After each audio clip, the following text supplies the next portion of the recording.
মন নিয়ন্ত্রণের জাদু। মানুষ নিজের মতো থাকে না।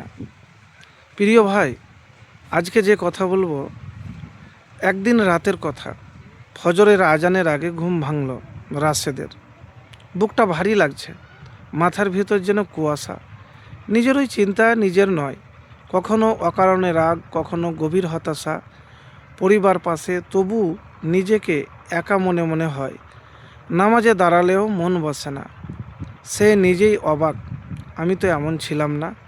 দিনের পর দিন এমন চলতে থাকলো। ডাক্তার দেখালো, ওষুধ খেলো, কিন্তু ভিতরের অস্বস্তি কাটে না।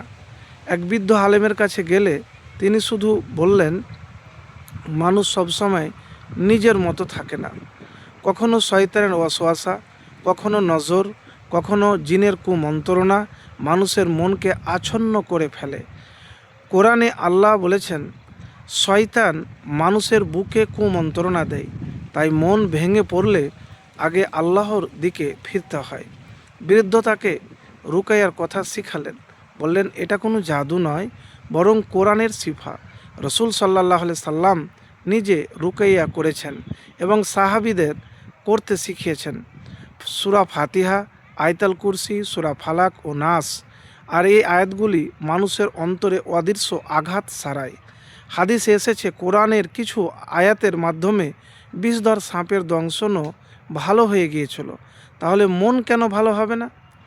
রাশেদ ধীরে ধীরে আমল শুরু করলো। ফজর আর মাগরিবের পর আয়াতুল কুরসি পড়ত, রাতে শোবার আগে সূরা ফালাক নাস পড়ত, নিজের ওপর ফুঁ দিত, আল্লাহর কাছে কান্না করত।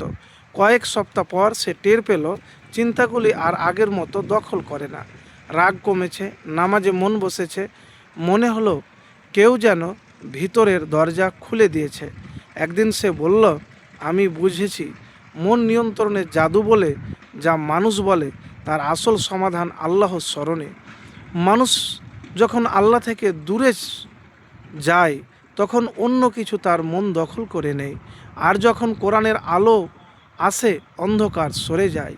এ গল্প আমাদের মনে করিয়ে দেয়, মানুষ সবসময় নিজের মতো না থাকলে ভয় পাওয়ার আগে আল্লাহর দিকে ফিরতে হবে। রুকাইয়া কোনো কল্প কাহিনী নয়, বা কোরআন হাদিসে প্রমাণিত এক শিফার পথ। আল্লাহই শিফাদাতা, আমরা শুধু তার কালামের আশ্রয় নিই।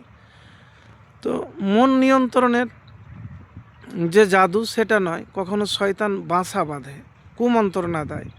তো এতটুকুন আপনাকে বলবো যে মন নিয়ন্ত্রণের জাদু বলে যা মানুষ বলে, তার আসল সমাধান আল্লাহর স্মরণে, জিকিরে। যেভাবে বললাম, যদি মন আপনার খারাপ, কাজ বসে না, ভালো লাগে না, কিচ্ছু ভালো লাগে না, তো আয়াতুল কুরসি পড়বেন মাগরিব প্রত্যেক নামাজের পড়ে আপনি ফুঁ দিবেন। সূরা ফাতিহা, নাস, ফালাক, ইখলাস, এই 3টি সূরা পড়ে হাতের তালুতে ফুঁ দিবেন। মাথা থেকে পা পর্যন্ত আপনি মাসা করে দিবেন, সকালে এবং রাতের বেলাতে। আর সবসময় আল্লাহকে স্মরণ করবেন। প্রথমে আল্লাহর দিকেই ফিরে আপনাকে আসতে হবে। ইস্তেগফার, তাসবিহ, জিকির এইগুলি করবেন।